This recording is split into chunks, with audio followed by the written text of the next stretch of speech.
Hello, this video is dedicated to the Identification Office in prisons and the essential tasks it performs in identifying people deprived of liberty.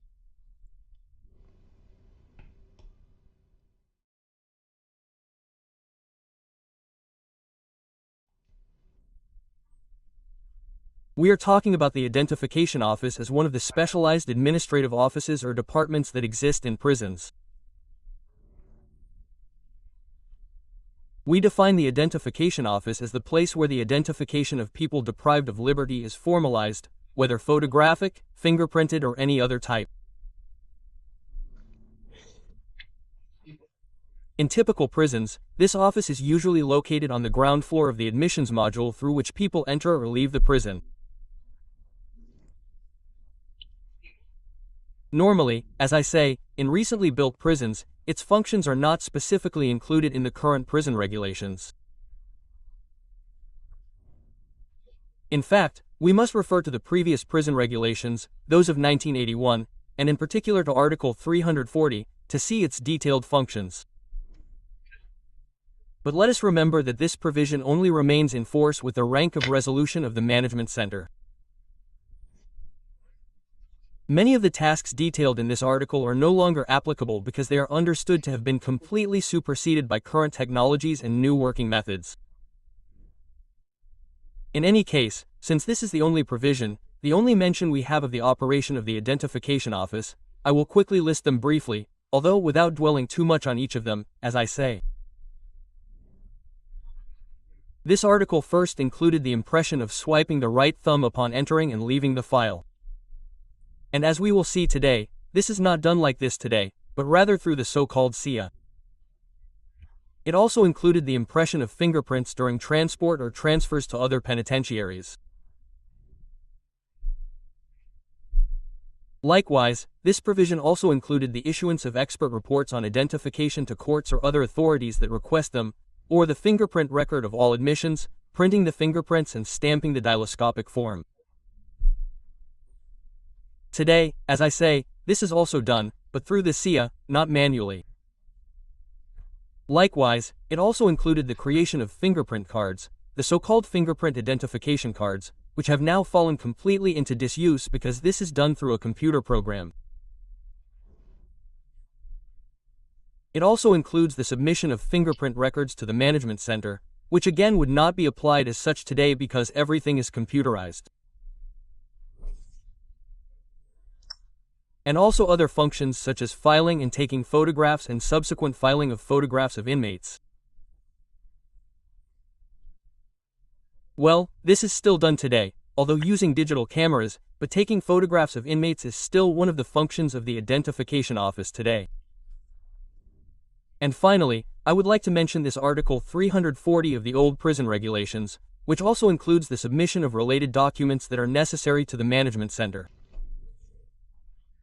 These that we have on the screen would be, in broad terms, the powers contemplated for the Identification Office. But as I said, most of them have now been superseded by new technical advances and the incorporation of new computer programs such as the so-called SIA. We will see what this SIA is later. Of course, what we have to be clear about is one thing. The fundamental function of the Identification Office is to identify. It's obvious, right? What is this identification thing? It has to be said, identification is that set of procedures that seek to verify the identity of people deprived of liberty, that is, to recognize the inmates. And for that, the Identification Office has to extract the most important data that allows the identification of the inmates.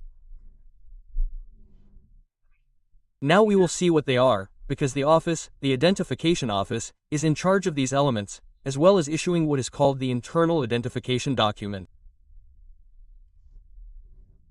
Internal Identification Document, which is a type of ID card for inmates, only valid inside the prison, of course.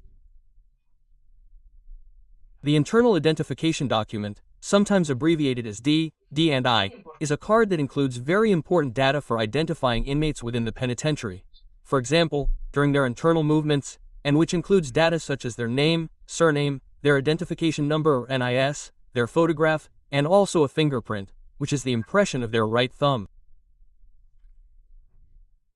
Inmates are required to always carry it with them and show it when requested by officers.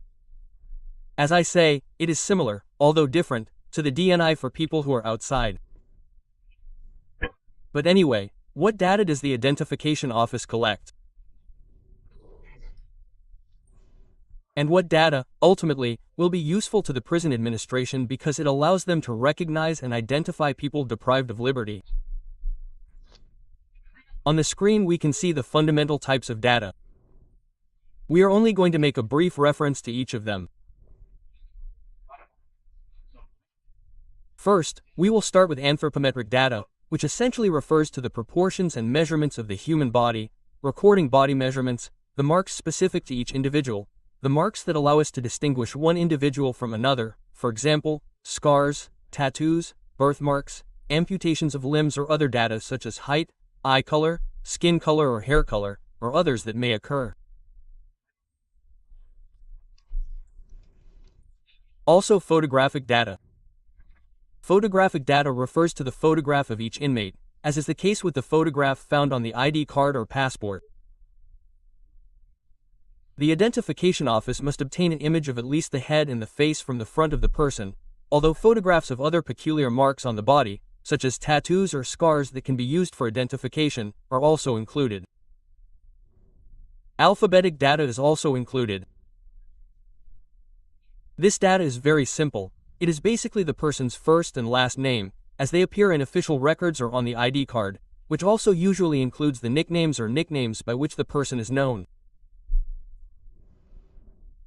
Also the numerical data. The numerical data basically refers to the NIS. The NIS is the Systematic Identification Number. It is a 10-digit number that is assigned to each inmate, so that each inmate has his or her own number and it will never be repeated, and that can identify him or her throughout his or her prison life. Even if that person is released and later re-enters prison for a different reason, he or she will always have the same NIS. In fact, the NIS is said to be a very important and also very useful element in practice, in day-to-day life for identification, because it is used in all prison administrative documents. The first and last names may match, but the NIS will always be different. And finally, fingerprint data, which is also very important. Fingerprint data is the fingerprints of all the fingers of a person's hand. It is the so-called 10 fingerprint of a person's 10 fingers. And this type of data is very important because fingerprints are never repeated. I mean, each person has their own immutable fingerprints. It is their unique characteristic, and that is why it is a very important element, also fundamental for the identification of people, not only of people deprived of liberty, but also, of course. Regarding this, on the screen we can see as an example, well, the old fingerprint cards that were used and filled out by the Identification Office in prisons. Not anymore in the past. In reality, the image we have here is the same card, but front and back.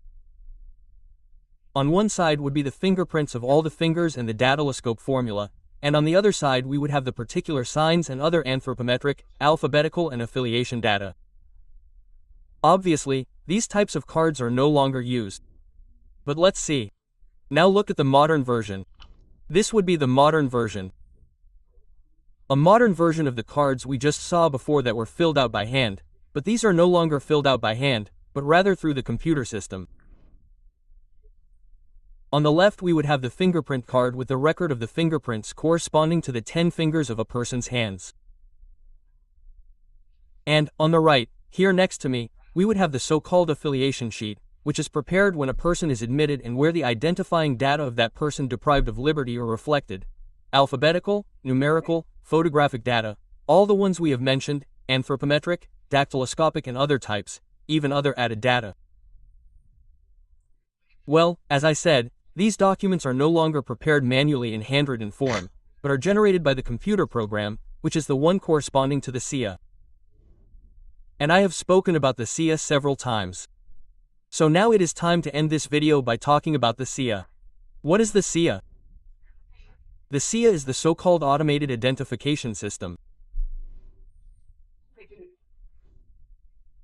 It is a computer file that contains personal data and that was implemented in penitentiaries from the year 2007. This file is accompanied by a computer program that allows the collection of all the inmates' identification data much more precisely, much more quickly, much more easily, and especially also the fingerprints. This program allows, on the one hand, the capture of all the fingerprints, and not only the capture, but also their comparison and automatic consultation when necessary, which is done by the computer system itself without having to do it manually according to the movements made by the inmates.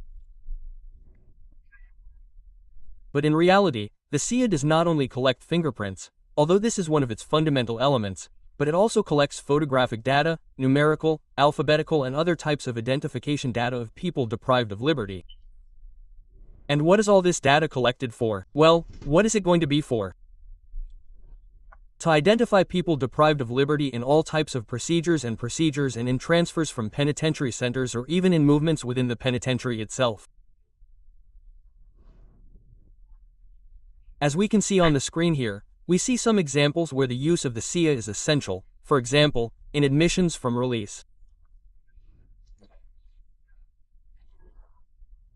We have also included it in transfers to other penitentiaries, in releases for judicial proceedings or to hospitals, in imprisonments, even in definitive release, in communications to communicate with family members or with other people, and in many other cases.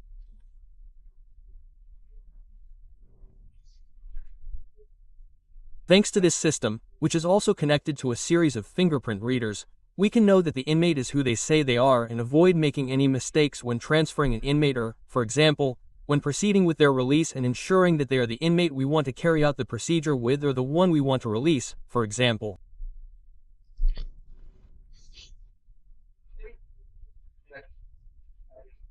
And to finish this video, we can see here on the screen some images, screenshots of the SIA computer program, used by the officials of the Identification Office in their recognition tasks, in their work of identifying people deprived of liberty.